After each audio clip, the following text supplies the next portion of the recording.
Greetings, family. Come on in. Today's topic is going to be the metaphysics of relationships. The metaphysics of relationships. As you know, all my information is based on ancient Kemetic science, metaphysics, and culture. So everything we talk about is based on Kemet, which is ancient Egypt, as they were the most advanced civilization known to man. So why not go to the place where man excelled at its highest level in order to interpret reality and set the tone for the things we need today to resurrect ourselves to a higher level of consciousness? So, metaphysics of relationships. So, as you know, they refer to themselves as gods and goddesses walking on earth. Okay, it wasn't an ego trip of I'm God and everyone's lower than me, or I'm a goddess and everyone needs to bow down to me. It was more of a symbol of trying to reach perfection, of generations after generations implementing things to help raise their consciousness so that they can be as close to God as possible. It was a journey. It was a journey. It was a mindset of always perfecting the mind, the body, and the spirit at its highest level. And this even started off with arranged marriages. I know arranged marriages get a bad rap today, but what they did was they took the top son and mated with the top daughter of another family. And when I say top, I mean their parents were on a quest to perfect themselves. So any idiosyncrasies, any traumas, abuses, any problems that they had as individuals, they made sure that they took care of them in their lifetime so they didn't pass on generational curses and dysfunctions to their children. So you can imagine if every parent, every mother and father here in America, right, overcame their obesity, overcame their childhood traumas, overcame their impoverished mentality, their abandonment issues, their daddy issues, their mother issues, overcame their ego and fears and angers, right? And then they created an offspring that didn't have to deal with those traumas. And you did this generation after generation where the purpose was to create God here on earth, not as an egotistical God, but as close to perfection as you can come by. That was why they called themselves gods and goddesses, because there was a generational program made to uplift the best in humankind and to suppress the ego and man as an animal having a human experience, to transcend past the body, to transcend past the addictions, the fears. We are all made of imperfect material, but we should strive to be perfect. We should strive to turn that imperfect material into perfection as much as we can. Will we ever come to that level? Of course not. But the goal of society back then, the goal of the family, the goal of the mother, the goal of the father was to create a divine child. And that starts with working on you before you even produce offspring. So that was what they did. So what they did is they looked to the stars. Astrology, as it's called today, or the horoscope. Horoscope meaning Horus, which is the hero, and scope meaning the eyes, to see the hero in you, how to activate the hero in you. Even before you came here, it was planned. You were an enlightened indigo child that was planned. What do I mean by that? As you know, there's a verse in the Bible that says, God says, in my house there are many mansions.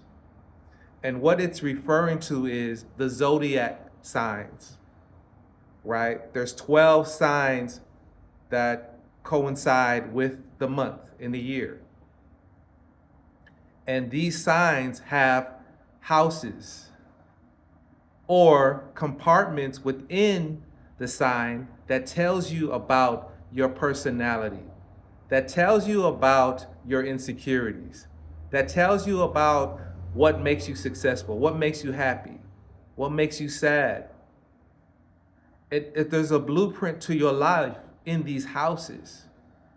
And they understood that if you look to the stars, as they had a symbol or a phrase that said, as above, so below. As above, as you see, is the same thing as you see down here. It's a reflection. So the sky, the night sky, was a mirror to Earth. So when you looked up, you were looking at yourself, but you had to have the code to decipher what this meant. Okay, so we're not going to get too deep into the astrology, as it can go on and on and on. But I want to let you know that there's things that we can use today, very simple things, to help us pick a mate, to help us create a golden child, and to help further our genetic material information to purify it, instead of passing on our childhood traumas, our abuses, our idiosyncrasies, our fears to our children to deal with. Okay? So in my Father's house, there are many mansions. We said there's 12 zodiac signs. And in these 12 zodiac signs, I am a Scorpio, born in November. So I come across as Scorpio. Okay? I was born in the middle of the month. So I'm a fixed sign. So every zodiac sign, right, all 12, there's 3 foundations of personality types within that sign. The first one, being born, like the first 2 weeks of the month, it's called the cardinal sign. Then you have the middle of the month, which is called the fix. And then you have the last of the month, which is called mutable. Now these months fluctuate as zodiac signs go from one month to another, right? They pass by there. So during that time period, right, you have the cardinal, which is the earlier days of that zodiac sign. You have the fixed, which is the middle of the sign. And then you have the mutable, which is the end of that sign, the days, okay, that you were born on. Okay? So if you were born in the beginning of the zodiac sign period, you are a cardinal sign. That means your personality type is you bring energy to whatever you participate in. Meaning you are the initiator, right? The party don't start until you get there. Okay, so you get things popping, you get things going. Okay, that's the cardinal sign. Okay, then ascend, you have the fixed sign like I am. So I am the foundation of that sign and what it holds. I don't waver from here to there. I stay fixed and represent the foundation of what that zodiac sign's personality traits exists. So you can count on me to be the same wherever I go, in whatever environment that I'm in. I'm going to be the same. I'm the foundation. Okay? Then you have the mutable, right? Which is now you were born on the last days of your zodiac sign period. So now what are you? You're the closer. You're the finisher. You get things done. You make sure everything is all wrapped up in a bow and presented to people. Okay? So that's what these signs are. So just being in your sign, it differentiates from your personality, right, as a Scorpio, to being a starter, a foundation, or a finisher. Okay, and each sign has these same principles and traits. Okay, so when you picking someone to be your mate, it's very vital that you study the stars. You study Okay, what type of person? Because if you are both starters, right, it may not work out. You may clash. If you are both finishers, you may have disharmony. If you are both fixed in the foundation and don't move, it could actually be an issue as well. Okay? Also, with the zodiac signs, there are 3 that you are born under. Normally, people talk about the sun sign, right? Which mine is Scorpio. But you also have a moon sign, right? Which mine happens to be Taurus. And then you have a rising sign, which mine happens to be Leo. And these are also signs of a person's personality trait, okay? So the sun sign, which we go by, mine being Scorpio, is your ego's interpretation of who you will be in the physical realm. Let me say that again. Your sunshine, your sun sign is your ego's interpretation of you as a physical being in this reality. Okay? Now, your moon sign, mine is Taurus.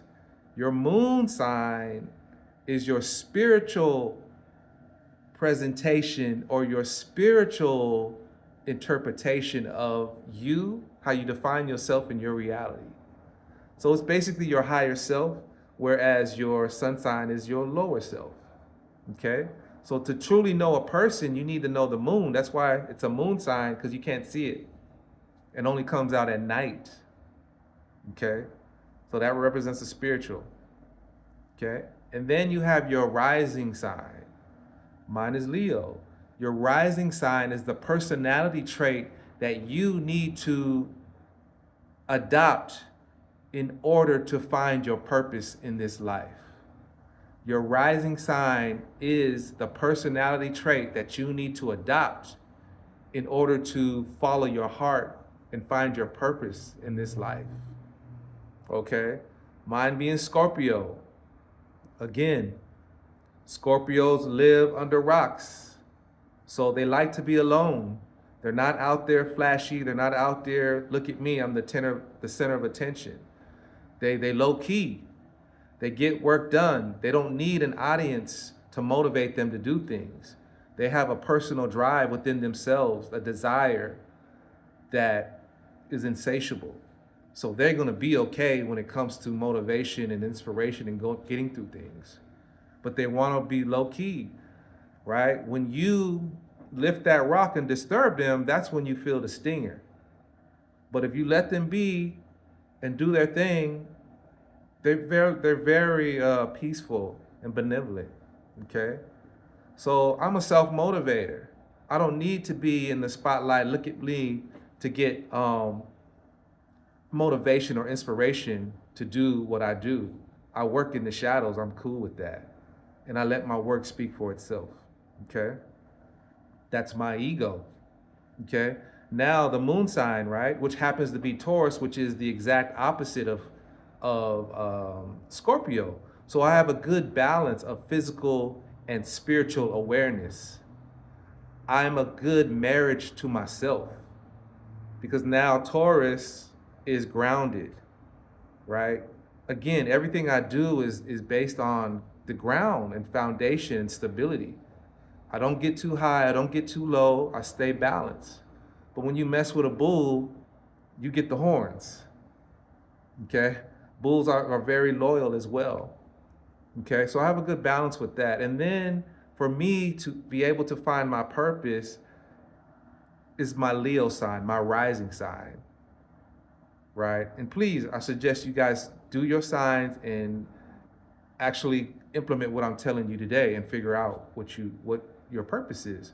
So for me to follow my heart and to maintain my purpose, I have to be the lion. What does that mean? Now I got to come up from under that rock, okay? I got to get off from the ground of Taurus, right? And I have to be seen. I have to be heard. I have to be in the forefront. I have to overcome my shyness. I have to overcome my humility in order to fully grasp my life purpose and follow my heart.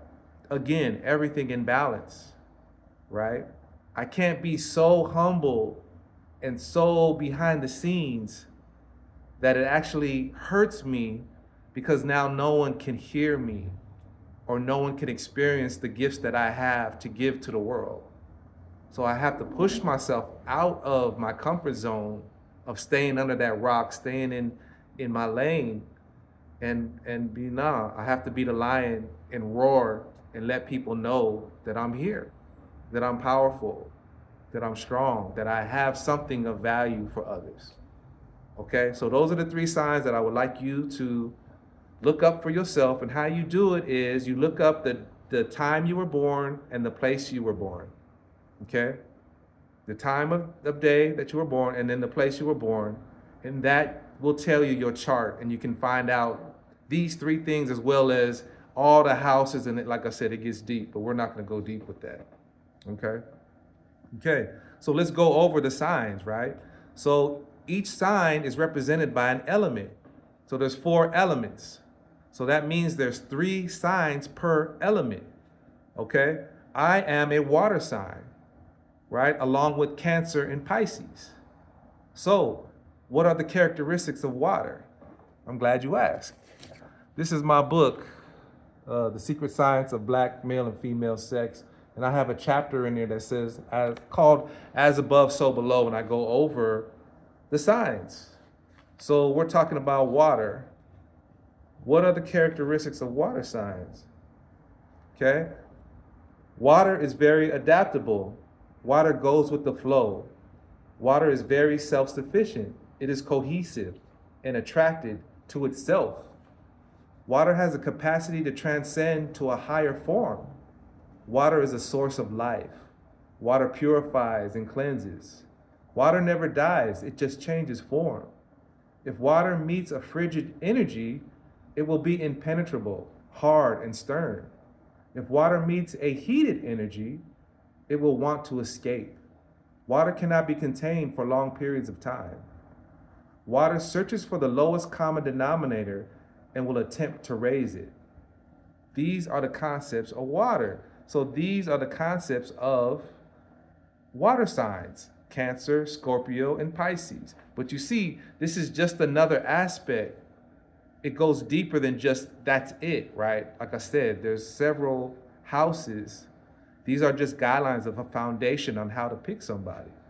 Okay, what else we got? We got earth signs, right? Earth signs are Gemini, Libra, and Aquarius. What are the properties of air? Gemini, Libra, and Aquarius. Air wants to be free, does not want to be contained. Air will always find a way to escape containment. Wants to express free will. When under pressure, air gets stronger. Very adaptable in any environment. When agitated, air rises to the top and expands. Very adaptable. When cold, it gets depressed and sinks to the bottom. Wants to be in the background or behind the scenes. Lets its work speak for itself. Strong-willed and even tempered. Can be destructive or uplifting depending on its mood.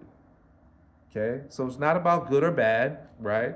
It's about the traits and character traits of air, which Gemini, Libra, and Aquarius adhere to. Okay, what else we got? We got 2 more. So let's go with Earth. Taurus, Virgo, and Capricorn are the earth signs. Taurus, Virgo, and Capricorn. Earth, always grounded, down to earth, even keel, and level-headed, practical, safe, and consistent. Highs are not too high, lows are not too low, stable, reliable, accountable, not easily angered, very steadfast and in control. When angered, whole world shakes. Point of no return, uncontrollable. Okay, these are the signs of Earth: Taurus, Virgo, and Capricorn. And the last one is fire. So let's look up what the characteristics of fire signs are.